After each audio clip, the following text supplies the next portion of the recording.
Hello ladies and gentlemen, welcome to a Starcraft II commentary. I am Landfall, and today we have a PvZ on the map mTwDimaga altar.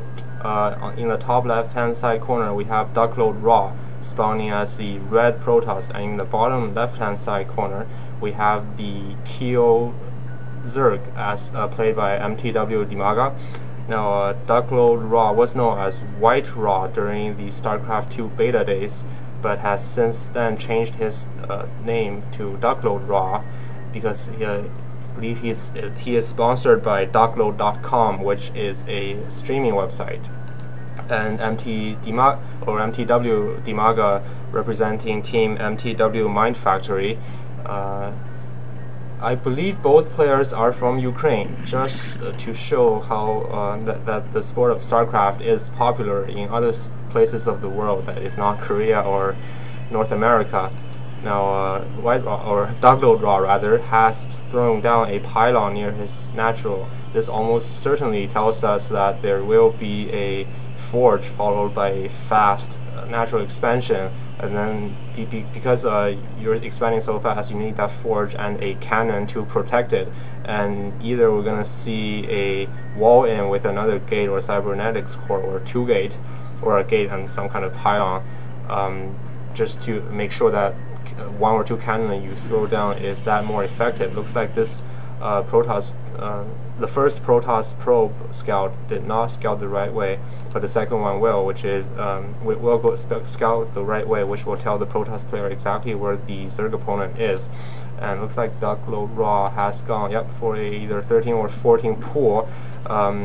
And Zerg player has opted this earlier pool rather than a early expansion, just because that if you do get a 15 hatch, by the time that you have enough minerals, they will probably your opponent will probably have some kind of pesky worker scout in your base, which means they can just dance it around and around, delaying that hatch for that much longer. But if you do put down this pool ahead of time, you can get out Zerglings ahead of time to assist you with that pesky worker. But it looks like the probe was not able to delay that hatch for a second there. We see that Dimaga was able to get it pretty much right on 300, and this is very nice. You saw that his 4 Zergling were grouped up in one group going towards the Protoss base, but then he split 2 of them. He split 2 of them just to catch up with this worker, just to keep an eye on it, make sure there is no any sort of proxy pylon shenanigans. And Zergling does get shotted by the cannon once, telling the Zerg player that the Protoss has early expanded, and throwing down his own expansion. Very nice. As a Zerg player at this point, you gotta say to yourself, I have to either put on some kind of early pressure just to punish my opponent for expanding that early, or I need to put up one more base of my own just to be on even economic footings. As a Zerg player, you really should have one base ahead of your opponent. You could also try to catch up by having a lot of, like, a huge worker lead, but then as soon as you get, the moment you get your third, or sorry, the moment you expand rather, as a Zerg you can put all larva and resource into drone production, just because as a Zerg you don't need to make units. You can use, if it's safe to do so, you can use those larvae to make drones. But you know, if you're on equal base, then eventually the Protoss is going to catch up on workers, so eventually you will have to expand. You will need to get one base ahead of your opponent just to be on equal economic footings here. Looks like the Zerg player has not gotten any gas yet. Now this is I know the player Spanishiwa likes to do this a lot, where he will just put all guys on mineral, no gas, for a very long time, and then just rely, well, if you have to, rely on queens and a spine crawler for protection. Now it looks like 2 gas has gone down, and this is actually not a bad play, because he knows that his opponent has expanded early, telling him that there's no sort of possibility for any sort of early ground push. So then he is able to, or for a window of time there, save to drone up as safe as possible. So then what he did was no gas and just all drones on minerals, which gives him all that mineral so that he could make as much more drones than he normally could, because he knows that there won't be any sort of scary Protoss push here. Now, it looks like there is going to be a Stargate, and immediately chrono boosting out that void ray, you can actually see it being warped inside of that little circle inside the Stargate. And rally point, it might the rally point is going directly across his overlord, so that might reveal the fact that he has air tech to his opponent. Meanwhile, the Zerg player already has one queen at each of his 3 hatcheries, and right now he is 1 base ahead of his opponent, which is not bad for a Zerg, and he did just reveal to the fact that he already has air tech, and the Zerg player is going to be following that up with 2 queens and moving of the spore crawler into a more position, and another spore crawler on the way. 4 gas for our Zerg player now, and lair tech just on the way, and the Protoss Air Force is already in the Zerg player space.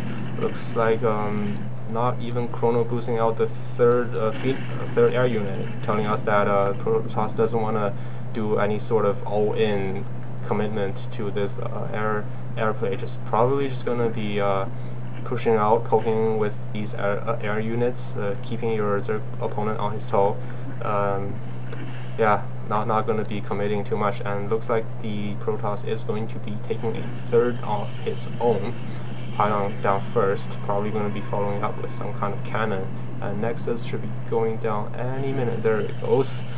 And the one Zergling is going to sneak in. Did he see this robo? Yes, he does see the robo, but he did not see the robotics bay. It almost certainly tells us that the Protoss is going to be going for Colossus right after that robo bay gets completed. Pretty healthy saturation. This is actually very nice. Okay, if you tell all your overlords to move to 1 point on the map, they will get there and then they will sort of just like disperse out. But if you tell them to move towards 1 specific unit or building, they will clump up like this. And this, I don't know, I think why he's doing this is just because if it could spread it out, it's much easier to like double click, select them all. And also when you're either transferring drones or pulling guys in and out of gas, you might inadvertently select some of those drones. So if you keep your overlords clumped up, then when you make boxes, it's much easier for precise box movement. Wow, that is a lot of Hydra. Looks like the Zerg player is going to be gearing up for a big push. Even 2 queens on the way, not sure what they're for. This Phoenix is in the wrong spot at the wrong time. It gets picked off. More Phoenix over here trying to pick up these queens, but there's too much Hydra. Even when transfuse going down, these Phoenix need to hightail it out of there. The Protoss player needs to save every unit he has for the defense of this third. That looks like that Zerg is going to be streaming down towards the third. Very nice pylon placement, just to make sure that it's that much harder for the Zerglings to get us around on that cannon. And already 1 Colossus out, which is going to be pretty bad news for the Zerg player, because they do so much damage against units that's clumped up. And that's all the Zerg have right now, are units that clumps up, like either Zerglings or Hydras. Looks like it's going to be focusing down that Colossus. He does get it, but there's also a Void Ray that he needs to focus fire down, and a lot of Protoss ground units. Nice force fields there, making a perfect wall in for these range units to stay behind safely to attack, while that Void Ray does not get taken down, and as a result is fully charged. So I don't think what Zerg player has, or the amount of unit he has, is able to break this Protoss, especially 1 Void Ray, 1 Colossus. Hydras are just not going to be good enough to deal with. Now he does see the Colossus, and he's getting a level 1 ground armor upgrade, which is always good, because each time those Colossus attack splashes, it's reduced pretty much by 1 each time it splashes. So whenever you see your opponent getting any sort of splashing units like Colossus or Siege Tank, you always want to get that +1 armor upgrade before attack. Now Zerg player is floating on a lot of resources here, so he could potentially even get his second Evo Chamber and get double the upgrade, which, as we know, later in later games, the upgrade really plays a huge role. Looks like Zerg is going to be taking a 4th, not bad at all, staying on top of the expansion game, and Protoss just getting more units at this moment. More warp gates going down, that's going to allow him to reinforce his army that much faster, and there is 2 Void Rays and 2 Colossus. Those Zerg units is just going to melt away so fast.